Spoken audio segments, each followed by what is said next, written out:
मसीहा स्वाधीनतार अव्यवहित बरर कथा अलती महांचल को आलोकित करने संकल्पबद्ध हेले पंचसखा। पंचसखा नेतृत्व में ए महांचलर दरिद्र जनतार मुठी चाउल गढ़ाला सरकारी उच्च विद्यापीठ अलती। स्वाधीनता परठू ए अंचल शिक्षार प्राणकेन्द्र साजिछि दरिद्र नारायण विद्यापीठ अलती। केवल ए अंचल नुहे सारा राज्य सारा देश को भेटी देइछि अनेक अनेक सुयोग्य संतान। जो छात्र छात्री माने एठारे शिक्षा लाभ करिसंती सबुଙ୍କୁ जोगाई देइछि जीवन आउ जीविका। सबुଙ୍କୁ शिखाइछि भाईचारार महानता केमिति संपर्क को बंचाई रखी हुए ताहा मध्य शिखाइछि आम प्रिय विद्यालय।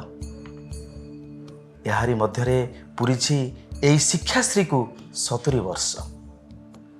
एई आम विद्यालय सगौरवे पालन कर सारी सिल्वर जुबली गोल्डन जुबली और डायमंड जुबली। 2025 नवेम्बर 21, 22 और 23 तारीख में 70 वर्ष पूर्ति रे पालन करने को जाउछि प्लाटिनम जुबली। ग्रामांचल प्रथम विद्यालय भाव में ए विद्यालय 3टी बेस्ट रैंक प्राप्त हो इतिहास रचिछि। ग्रामांचल विद्यालय भाव में प्रथम विद्यालय जे कि 4टी जुबली पालन करिवार अनन्य गौरव हासिल करी ओडिशा शिक्षा इतिहास रे स्वर्णाक्षर रे निज नाम को लिपिबद्ध करिछि। विद्यालय पालन करुछि प्लाटिनम जुबली।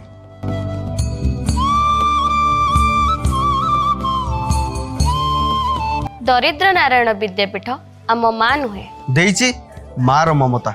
असुमारी स्वप्न को साकार करिछि आम दरिद्र नारायण विद्यापीठ।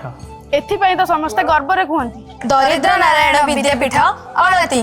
छात्र छात्री बल दरिद्र नारायण विद्यापीठ अलती। ओडिशार शिक्षा क्षेत्र में अग्रणी अनुष्ठान दरिद्र नारायण विद्यापीठ अलती। ए अंचल रे आनिछि प्रगति दरिद्र नारायण विद्यापीठ अलती। दरिद्र नारायण विद्यापीठ अलतीर आपण माने पूर्वतन छात्र छात्री की अतीत और वर्तमान को एकाठी करिया चाहुचंती कि जदि हाँ तेबे आसंतु सगौरवे पालन करिबा नवेम्बर 21, 22, 23, 2025 रे ये विद्यालय प्लाटिनम जुबली। मु आसुची आपण माने सब आसुचन तो मु भी आसुची मु भी आसुची मु भी आसुची मु भी आसुची मु भी आसुची मो भी आसुची आमे आसुछु आपण माने आसुछंती।